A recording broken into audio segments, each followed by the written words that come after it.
Recording studio Bihar Sharif.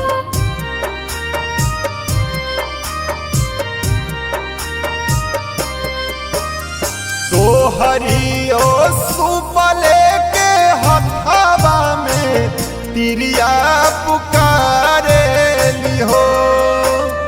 दो हरियो सुपले के हथवा में तिरिया पुकारे लिहो।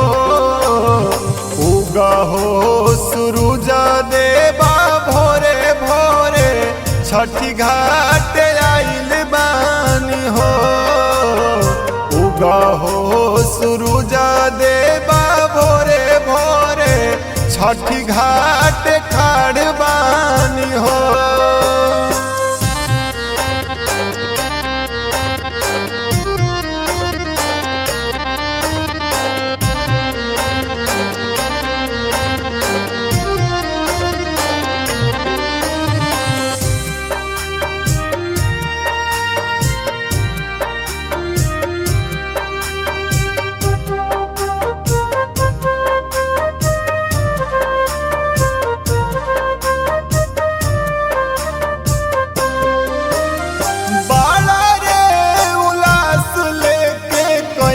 छठ बरातिया दिलवा के आशा पुरैहा छठ मैया।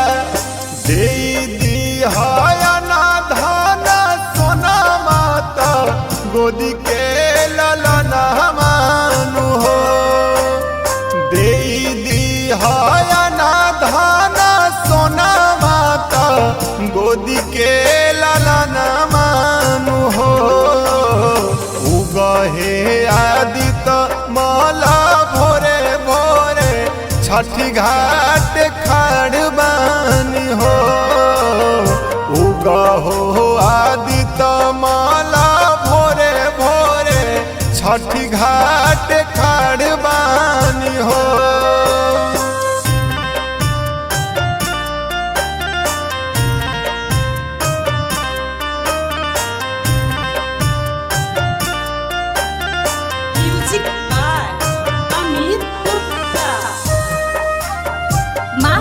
Recording studio Bihar Sharif.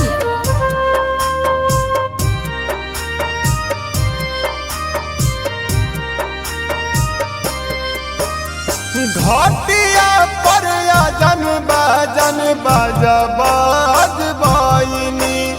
जोड़े जोड़े नारियाला के लवाल आइनी। पूरी जहिया दिलावा के लाला साता जलसा कराई बहो। पूरी जहिया दिलावा के लाला साता जलसा कराई बहो। सोनू अमितेश से बकिया से गीतिया गवाई बहो। सोनू अमितेश से बकिया से गीतिया गवाई बहो। तो हरियो सुपले के हथवा में तिरिया पुकारे लिहो। दो हरियो सुपले के हथवा में तिरिया पुकारे लिहो। उगहो सूरज देवा भोरे भोरे छठी घाट आइल बानी हो। उगहो सूरज देवा भोरे भोरे छठी घाट